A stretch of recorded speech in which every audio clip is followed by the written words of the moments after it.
So we are live. Happy Monday, everybody. Welcome to another incredible episode of the Gale Show. I'm extremely excited to be here. I'm Matthew Britt, coming at you from just outside of Ottawa, Ontario, close to the upstate New York, Canada border. And as always, I got my good friend and business partner here, Mr. Gale. How you doing, buddy? I'm doing great, Matthew. I'm a little tired. I have had an emotional weekend, and I've got good news for those of you who've kind of been following. My dog got run over on Friday by the back of a quad, a UTV, and she broke her pelvis. And at first, I thought she was going to die, the way she was screeching and rolling in circles and stuff. And I reached down to grab her and to just comfort her, and she got a hold of my finger, and because she was in pain, it was incredible how this whole thing happened. And I noticed I went through such an emotional reaction, of terror, and I was horrified, and I was intensely sad. And Pete Chambers, the Lieutenant Colonel, Dr. Pete Chambers is here, and we just did that morning, or it might have been the morning before. We did. He did this thing on what it's like in a war zone, right? And I'm not trying to compare this to a war zone, but there was one thing that stood out. He said, "Control the controllables," and I was going through this thing for 30 seconds to a minute when I was completely unconscious in my own world of suffering. And all of a sudden that rung out, control the controllables. And it brought me back to immediate awareness of where I was and what's next. And I think this is incredibly relevant right now for everybody. Where are you right now, and what's next? What can you control at this moment? And then instantly, what came to my mind was an amazing woman who's a freedom lover visited my farm, Galt's Landing, a few days beforehand and gave me her card. She's a vet, she's a vet.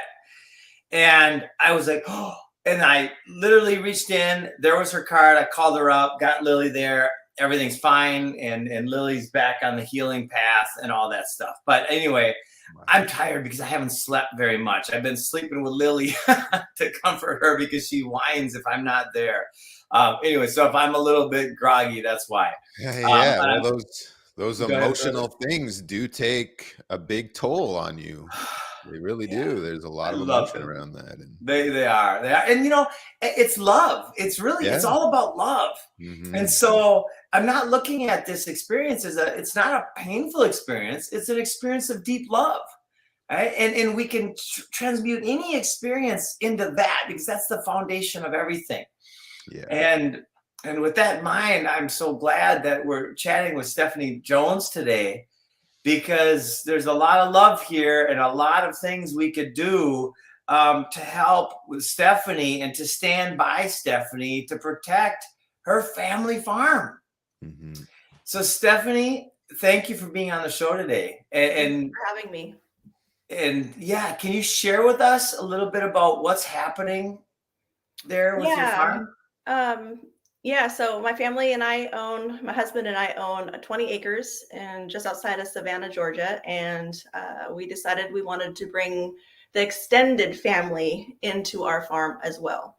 So we created an LLC with the extended family also. There's 5 of us in the LLC as members, and they sold their house and moved onto our farm in campers. It was only supposed to be a temporary thing until we could fix up this place and then maybe eventually sell this place and move on to a bigger piece of property where we could build, forever homes on them.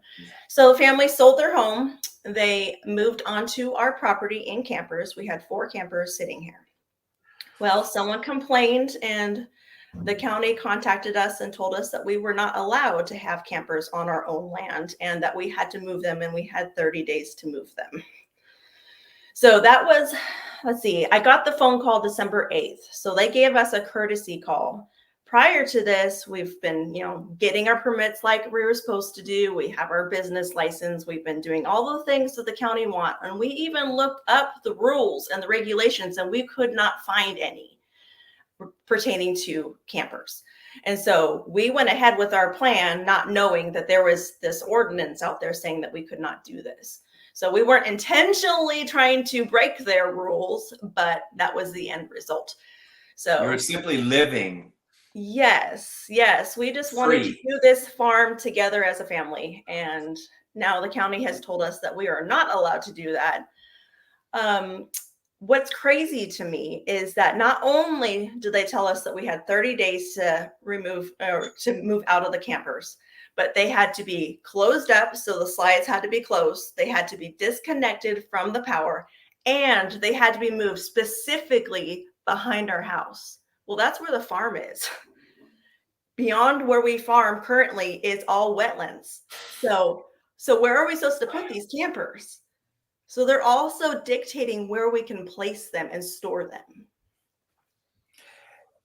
This is typical authority who run amok. These people are insane. Yes. Well, and what my question is, or what? Yeah. Okay, so that's the interesting thing. So they threatened us with $1,000 fine per day. So if we were not in compliance and they gave us 30 days, and side note, we actually went way beyond that point before we have family. They did leave the property temporarily, but we were way outside that 30 days by the time we could make that happen. But they threatened us with court dates and this $1,000 fine per day. Wow. To me, I mean, the people that are sitting there pushing those pencils, justifying their existence, are the lowest of the low. To do that, to think that they have the authority to control your lives like that, is they're psychopaths. They lack empathy, or maybe the ability to have empathy at the moment. Mm-hmm. So then the next question is, how do we change this narrative? What can we do? And I know you're already talking with Bradley and you've already taken action. So what have you done to slow them down and to potentially reverse this whole thing? Well, we've, started the initial talks and conversations with the attorneys to try to circumvent this. But up to this point, all we've done so far is to temporarily remove the family members off the farm to stay in compliance while we, figure out our next steps. Okay, so your family members are off the farm. Yes, as of last week, yeah. They have moved into my rental house. My husband and I have a rental house just down the road, so they're close. Okay. But yeah, we are trying to be in compliance while we figured this out. Yeah, it's totally understandable. It's frustrating. When you buy the land, you think that you own it and you should be able to do what you want on it. Well, we're not trying to do anything illegal. We're not in a neighborhood. We just want to farm this land as a family and provide abundance to our community. There is no farms around us. And so I'm pretty much a one-person man. My son helps me a lot, but I need that extra help to be able to do this and be successful at farming this land. And so the family coming here was a benefit to me, but also our family, the community. Everybody wins. Everybody, yeah. Everybody wins except for the psychopaths in the governmente.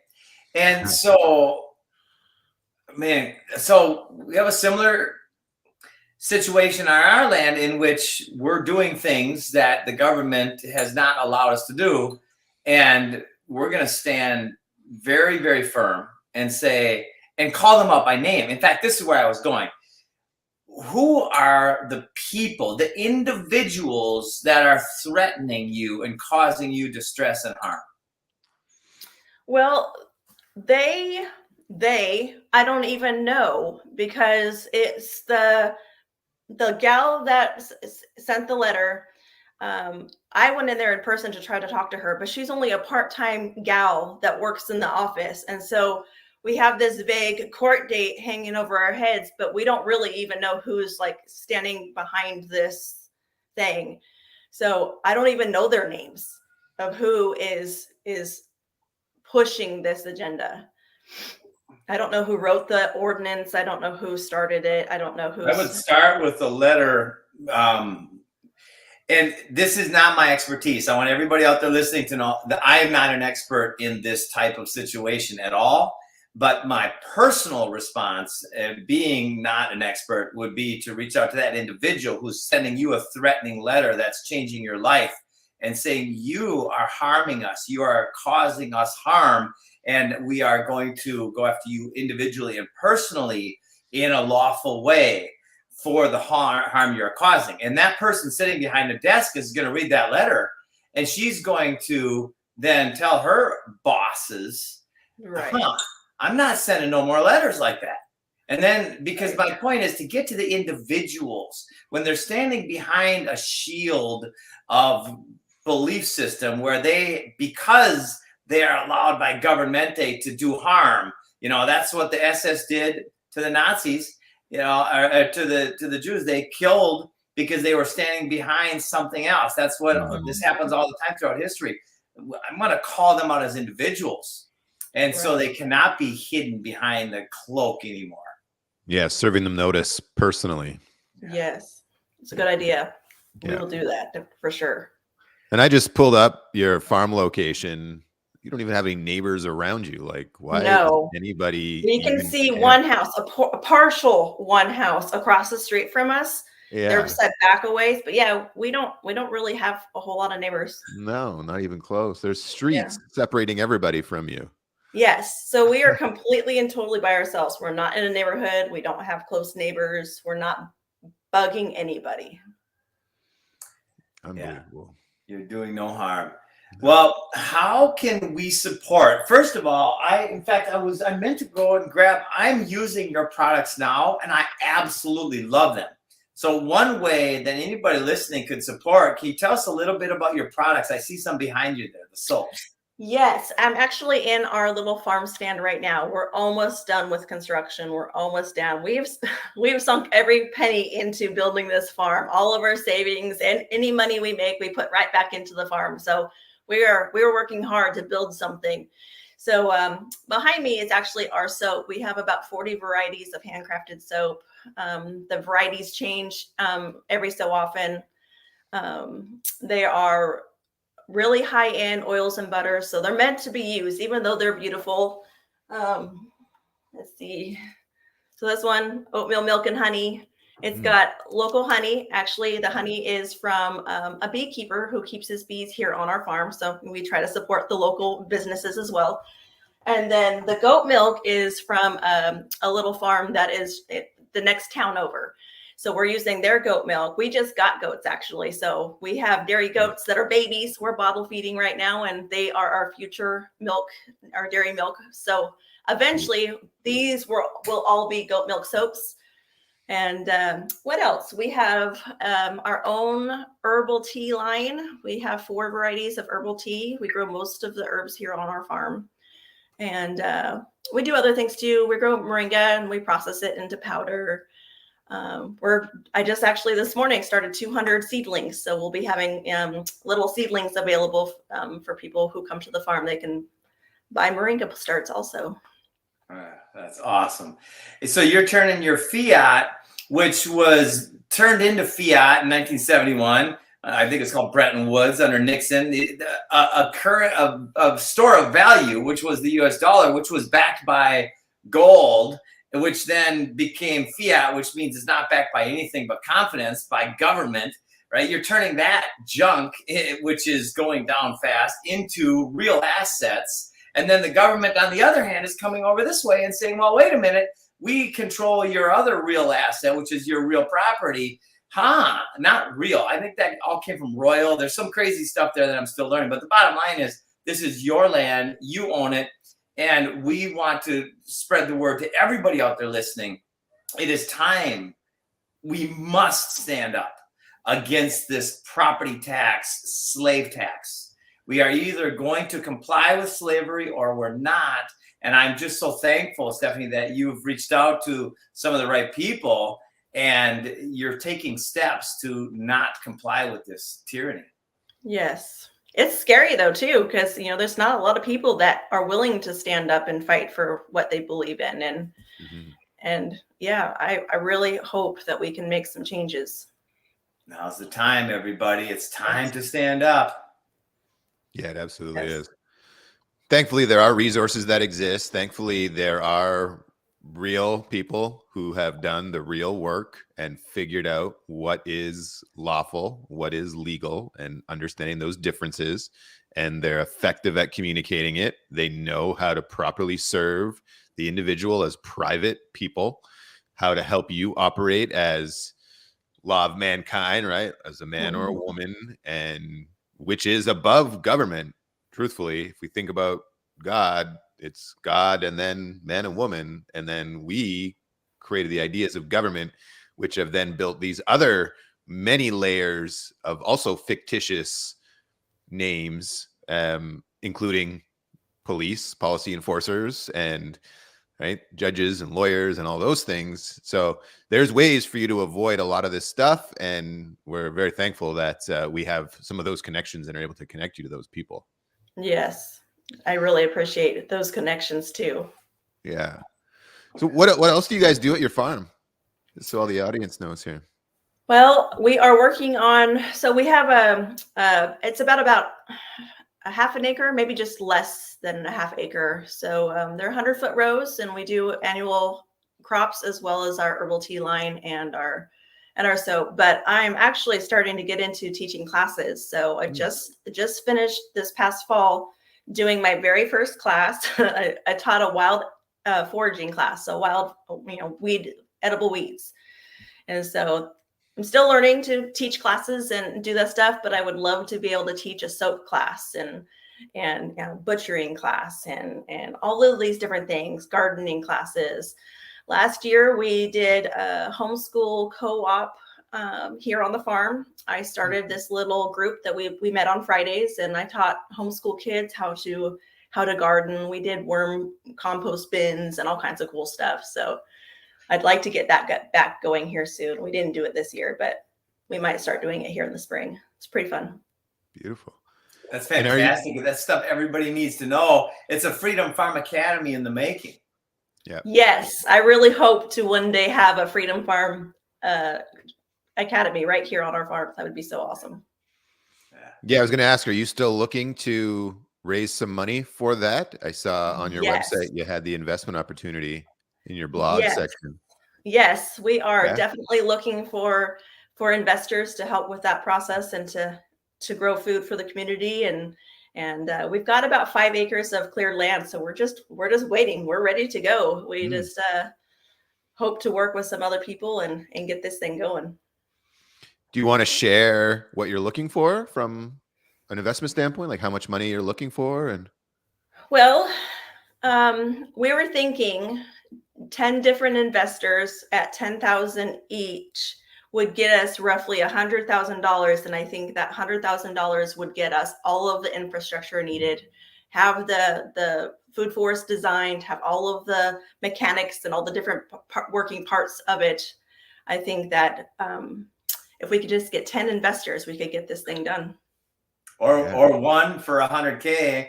And then that's true. That's true. There. Yeah. Of incredibly, and you're already doing it. So it's such we might just be able to help find that investor that might want to say, I want to participate in this, because we're doing a lot of things. So, we try to do everything organically, and I really have done a lot of research on doing things in the permaculture way. And so we're doing a lot of those things already. We do composts, and we do the worm composting systems, and we have a little orchard that's this year I'm going to turn it into a food forest.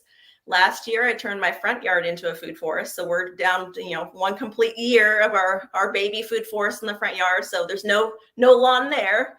It's all just walking paths and fruit trees and shrubs and edible ground covers. I think I actually have 100 moringa trees just in that front yard space. So we're working on a meat rabbit. This is kind of my current project right now, is a meat rabbit colony style of raising rabbits. So it's a 20 by 20 space. And I put a lot of time into it because we used to raise rabbits, and in this Georgia heat, they would be miserable in the summertime. Some of them would even die. They would just be in these individual cages. They're hot. I try to give them like frozen water bottles to try to keep them cool. They were miserable. And they're in cages up off the ground. And I'm like, there's got to be a better way. And so I designed this space, and it's not done yet, but we dug out the soil. We put it down this rubber sheeting, and then cinder blocks. It's a 20 by 20 space, and it's 3 cinder blocks high. And then we're backfilling it with dirt, and then building the structure above it and covering it. And 2 sides will have tin to keep that, hot summer sun out of the space. And then when the rabbits get in there, they'll be able to dig their tunnels and live their life like they normally would in the wild. They'd be able to have their babies underground. They can get underground to stay cool, but no predators can get them. They can't get out. They can't get hurt.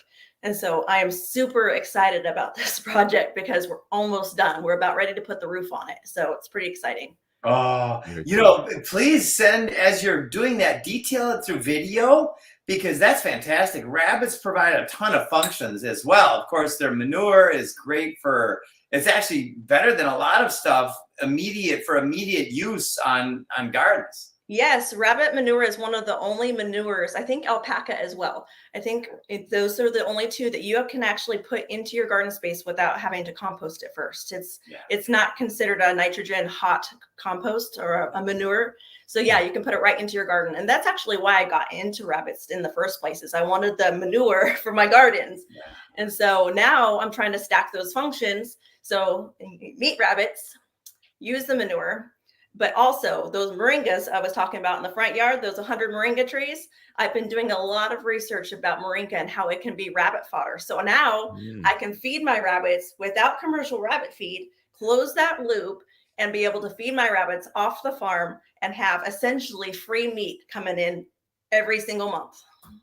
Wow. What a great resource for your community and your neighbors, right? And then, of course, the government is trying to shut that down. Anyway, folks, if anybody out there listening would like to support Stephanie and Jones Creek Farm, GA.com. Yep, that's our website. And we've got a comment here on YouTube. I feel like this person knows you, but they're saying we've been trying to get her to farm. Ask her about the tripod. Oh my goodness. Yeah, it's my family watching. Yeah. Love it. Yeah, Tommy's jumping in here. That's great. Wow. So what about the tripod, Stephanie? What's going on? Okay, so I'm not used to talking in front of the camera, and we've been trying, they have been trying to really urge me to start doing YouTube. And we do have a YouTube channel, and it's mostly soap videos, a couple of walkthroughs, little farm garden walkthroughs. But I'm just not comfortable in front of the camera, so I have a hard time. But I'm trying to start those educational videos and well, you're doing great here today, so thank you. Yeah, you're welcome. The videos I've seen have been fantastic, Stephanie. Well, thank you. Yeah. Well, and it's all about just doing it, right? Start. And then as you're doing it, you'll get better every single time. And then you get to laugh at yourself when you go back and look at your old videos a year from now, and 2 years from now, and 3 years from now. And you're like, wow, look at where I was and look at where I am now. And oh my God, I was funny back then.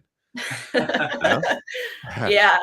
Just getting over that awkwardness, I think, is my biggest hurdle for myself. But yeah. And it's funny because when I first started with the soaping videos, I was using a broken phone. I was just using my iPhone, and it was broken. The sound was awful. And so I had to silence the sound. Even though I was trying to talk and speak in them, you couldn't understand what I was saying. So then I would just text over it because there was no, I was using a broken phone. So that's funny. Yeah.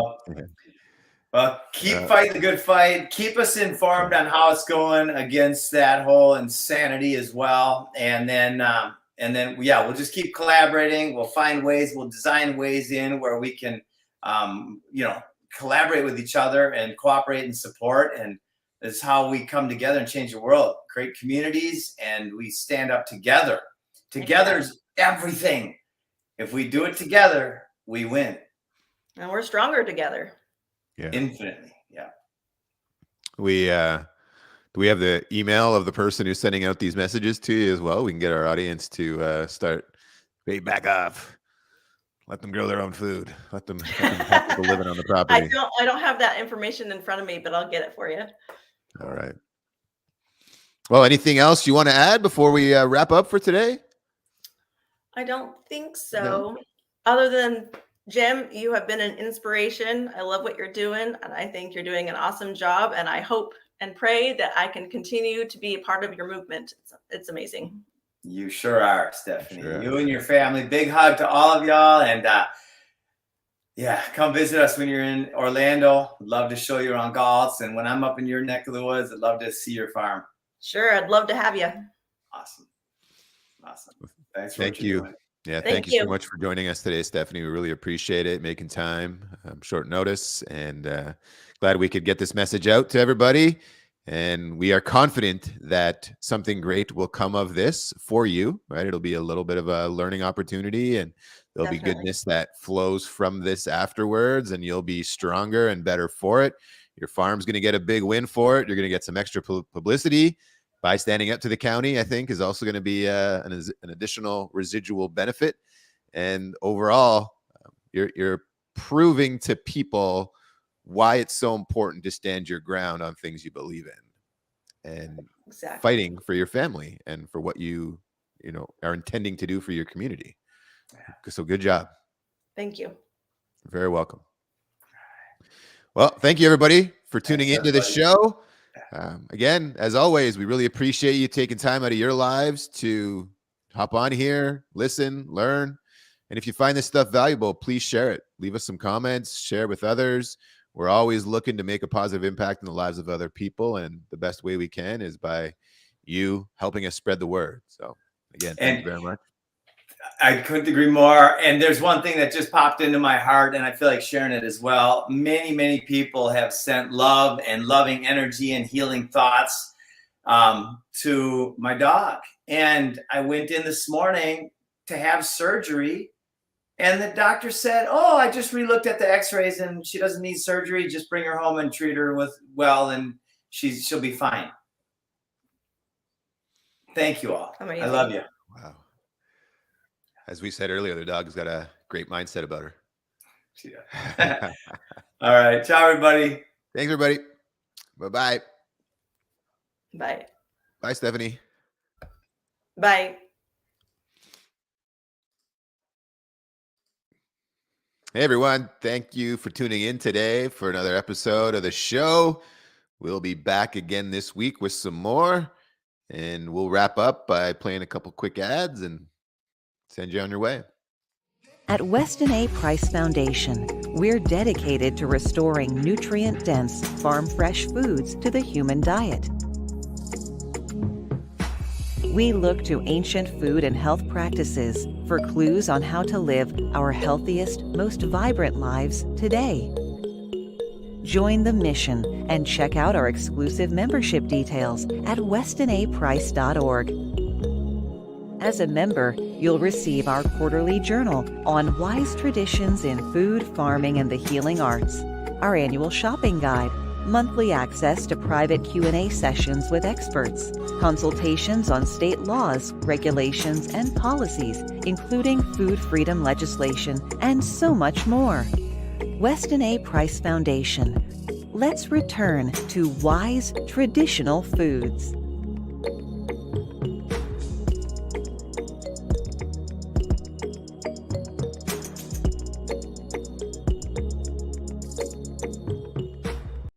Hey, Jim Gale Show listeners. Again, thank you for tuning in. We love having you here. We're so honored. And, I want to give you a little bit of exciting news. We've decided to offer complimentary food forest strategy sessions with a certified permaculture designer. These are 30-minute sessions where you get to sit down with someone who can really help you with a strategy for your own property. It's a great chance for you to ask some questions and learn and just really to dig into what's possible. This is 30 minutes with someone who's certified, knows all about permaculture and what's possible using this incredible science and working with nature. So head over to foodforestabundance.com and schedule your 30-minute food forest strategy session today. Again, that's foodforestabundance.com. And remember, get yourself registered for that 30-minute strategy session. And for doing so, we're going to give you a $100 coupon as well. So get over there, have some fun, learn about what's possible for you and your own property, and let's get growing some food. Thanks again for tuning in to the Jim Gale Show.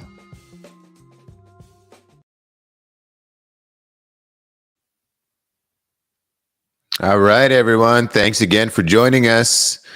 Look forward to seeing you again here next week. We've got a few more shows coming up.